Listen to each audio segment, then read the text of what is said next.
Good morning students. BEd second year के paper pedagogy of history इतिहास का शिक्षण शास्त्र विषय के अंतर्गत आज हम देखने वाले हैं प्रकरण विधि। इतिहास पाठ्यक्रम संगठन के सोपान या उपागमों को हम देख रहे थे, जिसमें आज हम देखेंगे प्रकरण विधि। कालक्रम विधि और सकेंद्रीय विधि के में जो कमियां थी उन कमियों को दूर करते हुए प्रकरण विधि का जो है निर्माण या प्रकरण विधि का किया गया, प्रतिपादन किया गया, जिसके अंतर्गत नाम से जैसे स्पष्ट है कि संपूर्ण इतिहास को विभिन्न प्रकरणों में विभाजित करके और पाठ्यक्रम का निर्माण किया जाए। प्रकरण विधि से संबंधित हम गुरुशरण दास त्यागी की परिभाषा को देखेंगे कि उन्होंने प्रकरण विधि को किस तरह से परिभाषित किया है।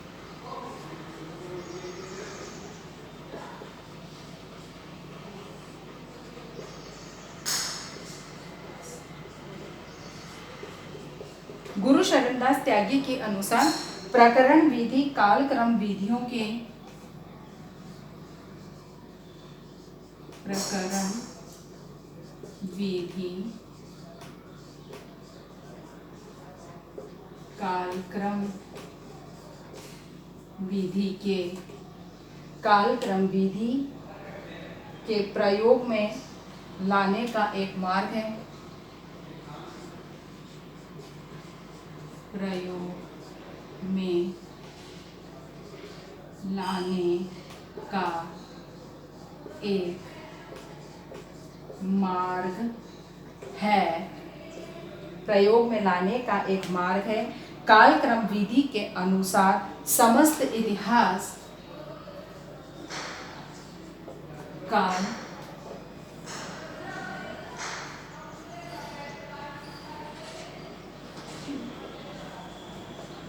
कालक्रम विधि के अनुसार समस्त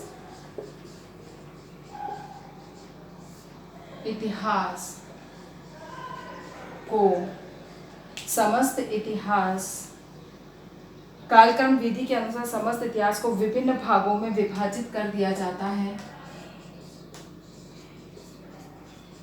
विभिन्न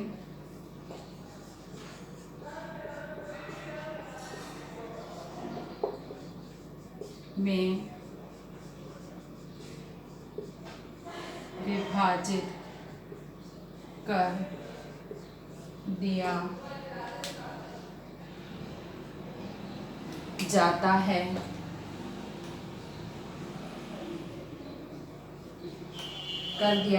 है। तथा कालों को छोटे छोटे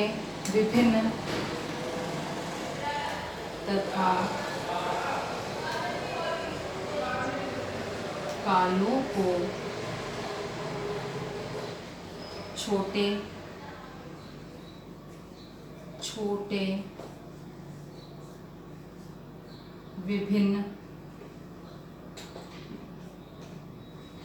छोटे विभिन्न भागों में बांट दिया जाता है।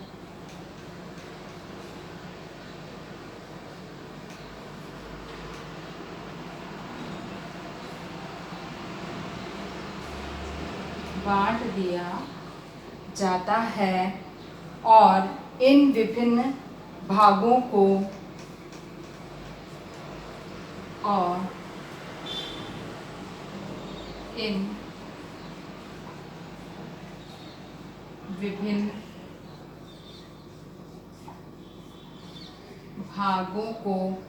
प्रकरण के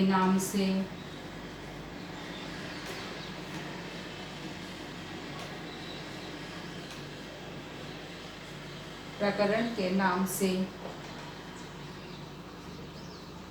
पुकारा जाता है।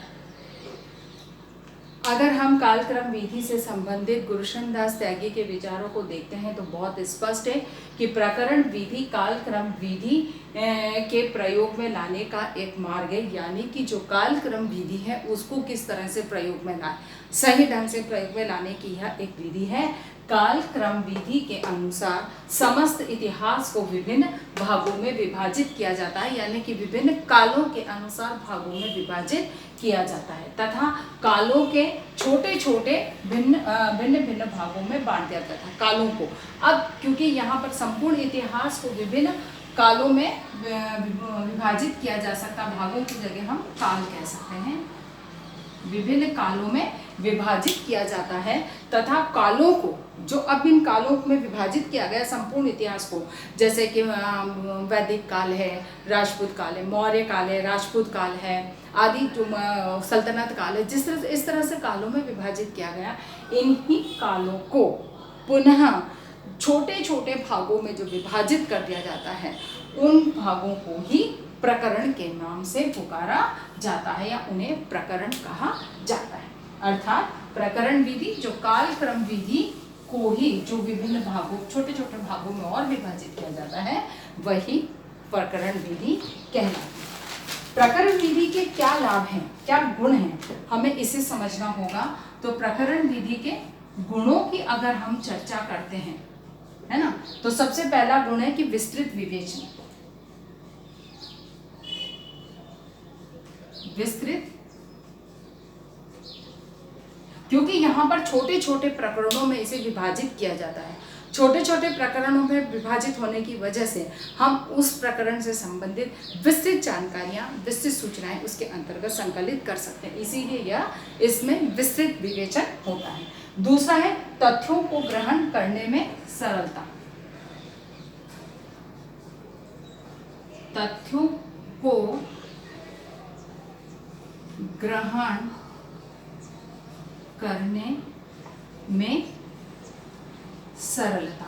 क्योंकि तथ्यों को ग्रहण करने में सरलता क्यों है, इसलिए होती है क्योंकि हर प्रकरण अलग अलग होता है और उससे संबंधित समस्त सूचनाएं उसमें संकलित होती है। अर्थात जो सूचनाएं हैं वो और छोटे छोटे भागों में होती हैं और जितनी छोटे भाग में होती है उतना उसको समझना, ग्रहण करना सरल होता है। इसीलिए यहाँ पर जो है तथ्यों जो हैं उनको ग्रहण करना आसान होता है, सरल होता है। फिर समय का ज्ञान, समय ज्ञान का विकास, समय ज्ञान का विकास, यानी कि समय ज्ञान का, क्योंकि यहाँ हर काल को और छोटे भागों में प्रकरण में विभाजित किया गया, अर्थात कि समय के बारे में एक स्पष्ट जानकारी हो जाती कि अमुक, जैसे मुगल काल है वो इतने से इतने समय में था, उसमें बाबर का काल कितने वर्ष का था, हुमायूं कितने वर्ष था, अकबर कितने वर्ष था। तो ये एक समय जो है हर कितने वर्ष कितने सन में, कौन से सन तक, कौन से वर्ष तक समस्त कोई घटना किस समय घटित हुई, इस चीज़ का एक समय के बारे में, समय की जो समय के अनुसार जो सूचना है वो स्पष्ट और मतलब कहना चाहिए कि विस्तृत और स्पष्ट सूचना और सत्य सूचना प्राप्त हो पाती है। फिर अध्यापक के लिए लाभप्रद,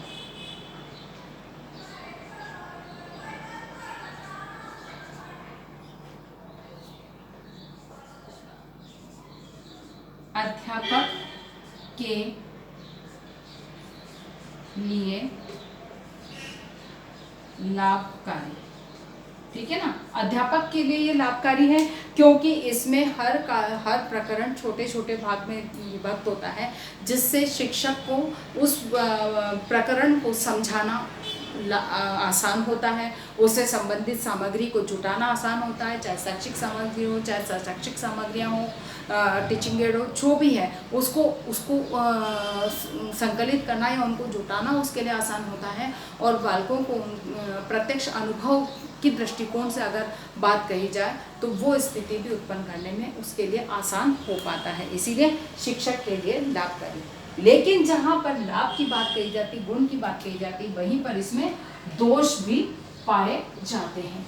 दोष, क्योंकि जहाँ गुण है वहाँ निश्चित है कि कुछ कमियाँ हर चीज़ में होती है। तो जो इसके प्रकरण विधि के समर्थक या पक्ष में थे उन्होंने उनके गुणों की चर्चा करी, और जो इसके आलोचक थे वहाँ उन्होंने इसके, या हम कहें कि समीक्षा जब हम करते हैं तो हम गुण और दोष दोनों को देखते हैं, तभी हम किसी चीज़ को सही स्वरूप या सही आकार हम प्रदान कर सकते हैं। तो समीक्षा की दृष्टिकोण से अब इसकी देखते हैं। तो दोष में इसमें काल को भंग करने किए गए प्रकरण,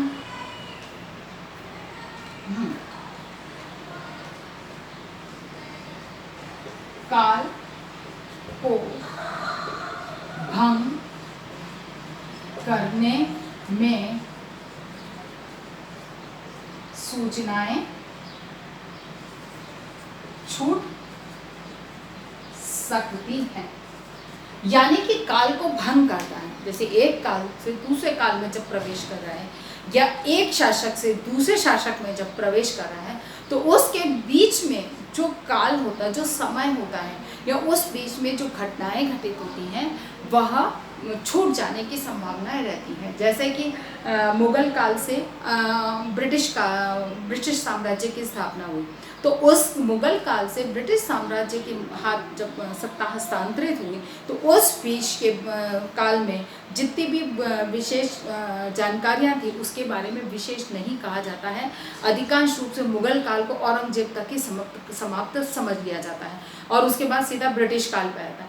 यानी कि औरंगजेब के बाद से लेकर और ब्रिटिश काल के शासन की स्थापना के बीच का जितना भी समय है उससे संबंधित सूचनाएं अधूरी रह जाती हैं, वो स्पष्ट रूप से नहीं सामने आ पाती हैं। तो ऐसे में इतिहास की जो है जानकारी वो अधूरी रह जाने की संभावनाएं रहती हैं। और दूसरा है घटनाएं परस्पर संबंधित होती हैं,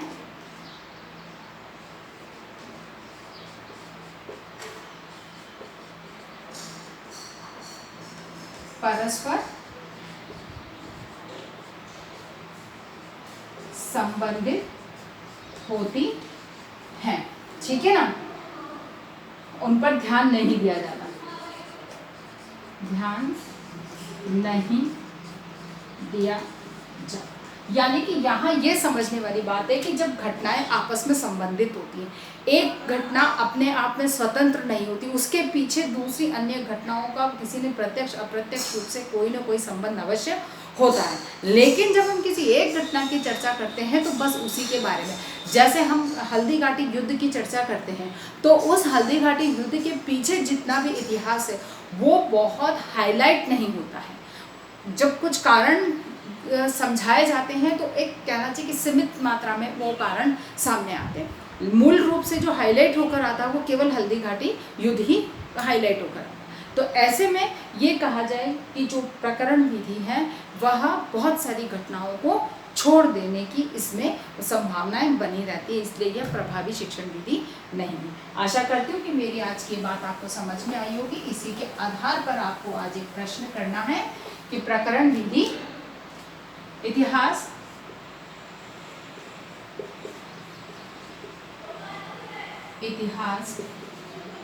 पाठ्यक्रम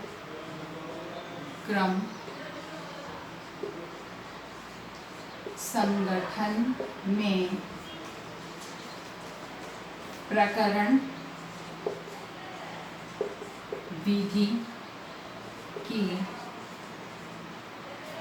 विधि को स्पष्ट कीजिए, ठीक है ना। पाठ्यक्रम इतिहास पाठ्यक्रम संगठन में प्रकरण विधि को स्पष्ट कीजिए कि इसके संगठन में प्रकरण विधि का किस प्रकार से योगदान रहता है, इसको स्पष्ट करना। अपनी बात को समाप्त करने से पहले कोविड-19 की इस महामारी के दौर में अपने आप को सुरक्षित रखें। बहुत अधिक आवश्यकता होने पर ही घर से निकलें। घर से निकलते हैं तो मुंह पर मास्क लगाएं, सोशल डिस्टेंसिंग का पालन करें, अपने हाथों को सैनिटाइज करें। स्वस्थ रहें, सुरक्षित रहें। धन्यवाद।